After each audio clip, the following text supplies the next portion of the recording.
Hello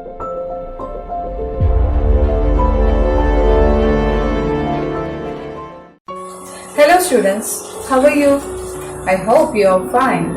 In the last 2 sessions of our online class, we tried to give you a line-by-line analysis of Mending Wall. In this session, we can try to prepare a critical appreciation. Mending Wall is considered as one of the most analyzed poems of modern literature. But as you are +2 students, we have tried to keep this session as simple as possible.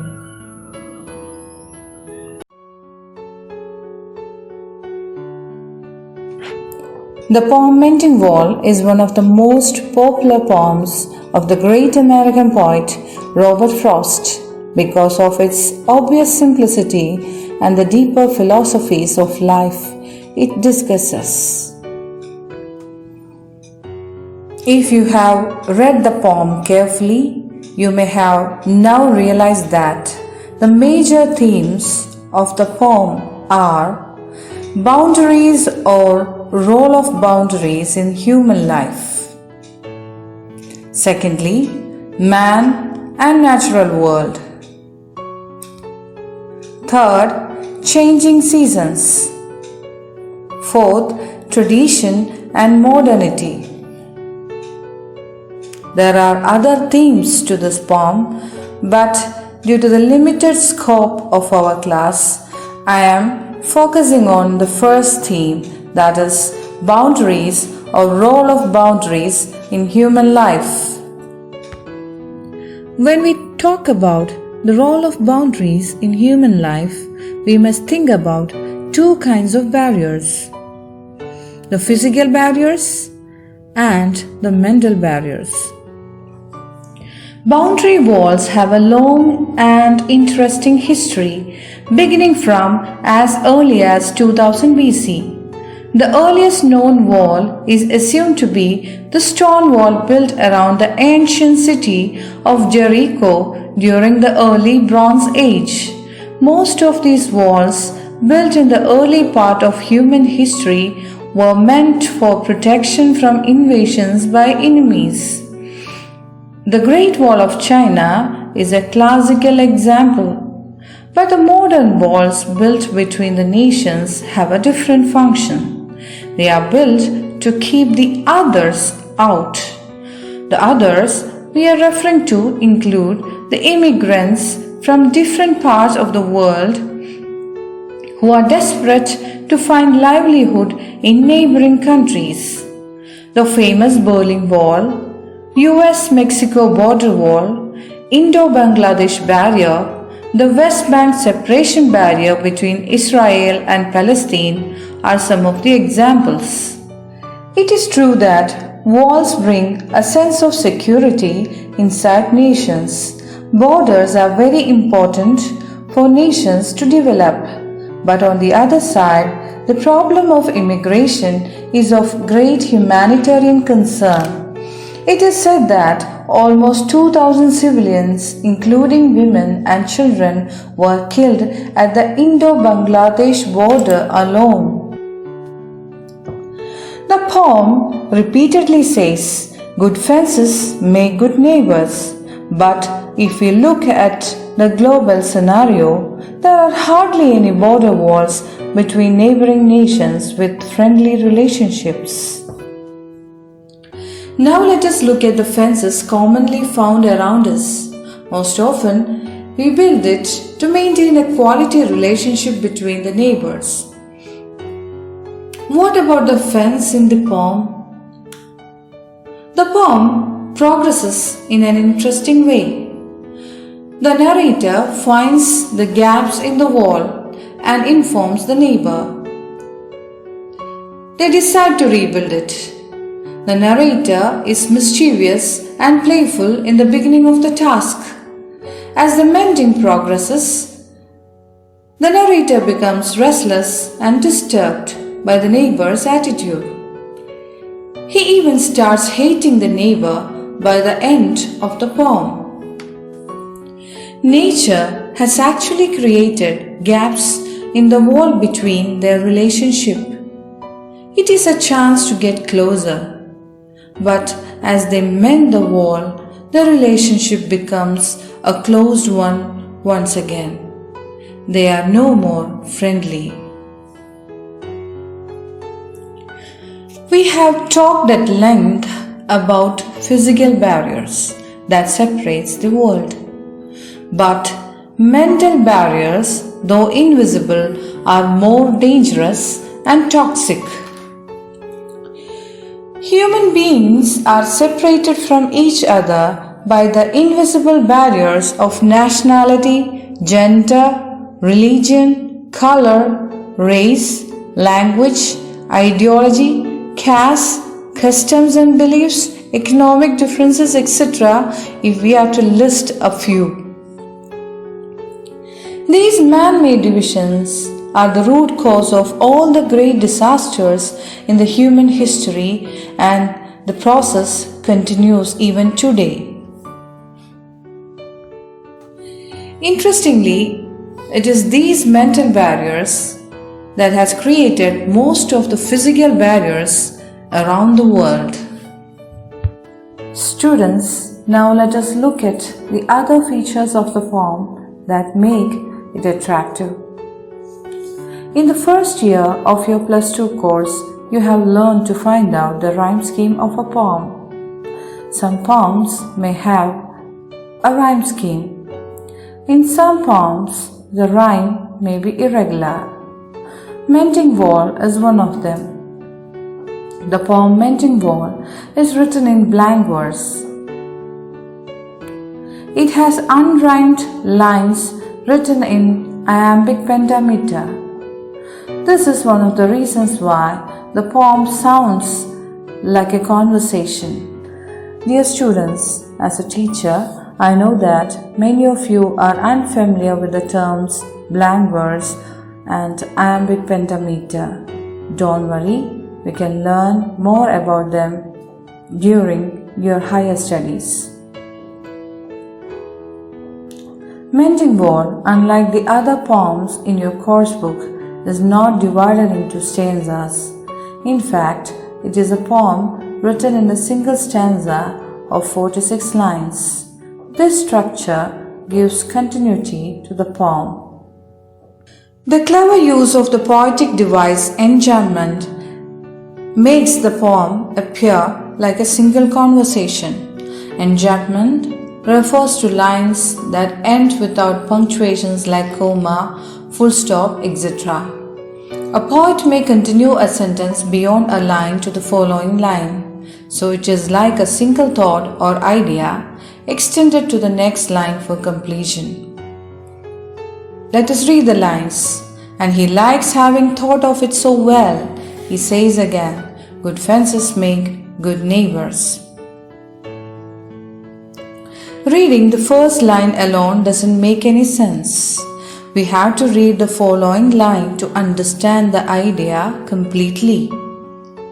Students, you can find more examples of enchantment in your textbook.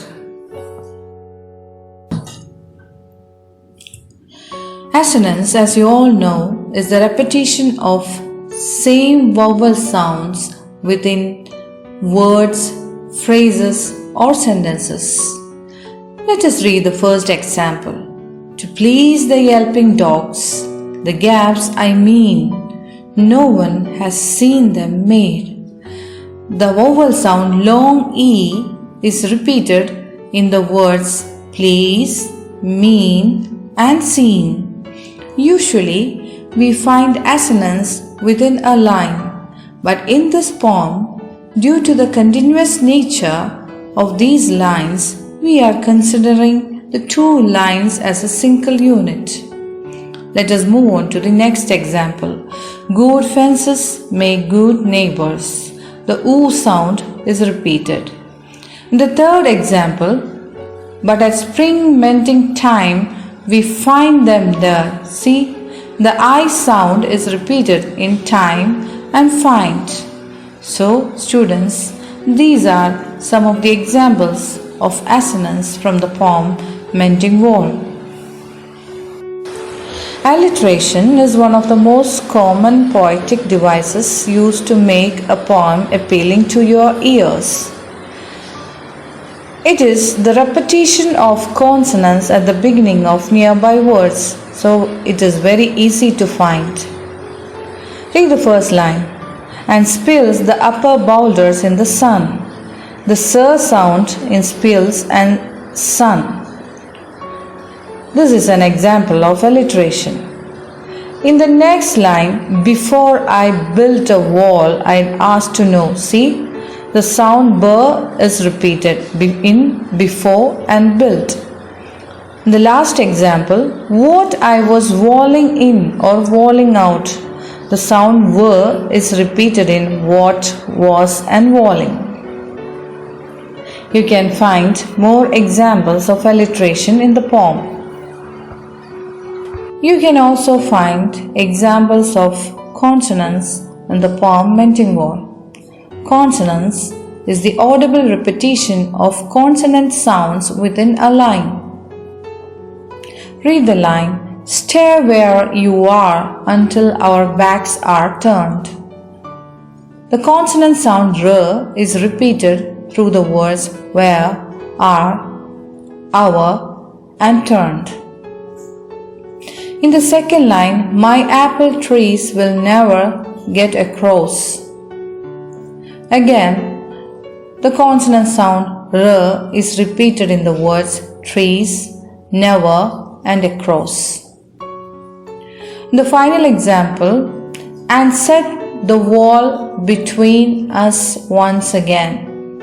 The t sound is repeated in the words set and between. Students, you might have heard about the figures of speeches like metaphor, simile, personification, etc. A few of them are employed by Robert Frost here to add to the beauty of the poem. Metaphor, as you know, is the comparison between objects of different nature. In the poem, the wall itself is the central metaphor. It stands for mental and physical barriers. Now let us read some more examples. And some are loaves and some so nearly balls. In this line, boulders are compared to loaves and balls. Let us read the second line. Oh, just another kind of outdoor game. Here, the activity of mending the wall is compared to an outdoor game. Spring is the mischief in me. A comparison is brought between spring and mischief. There is a very powerful simile at the end of the poem. The poet compares his neighbor to an old stone savage armed. And simile, as you know, is comparing two different things directly. You can find an example of irony also in this poem. And irony is using words that are opposite to what is meant. From the very beginning of the poem, the narrator argues that he is against the idea of building a wall. But read this line. I let my neighbor know beyond the hill. See, it is the narrator himself who invites the neighbor to fix the wall. So, this line becomes an example of irony. Symbolism. This is a poetic device that uses words, people, objects, ideas, etc. as symbols.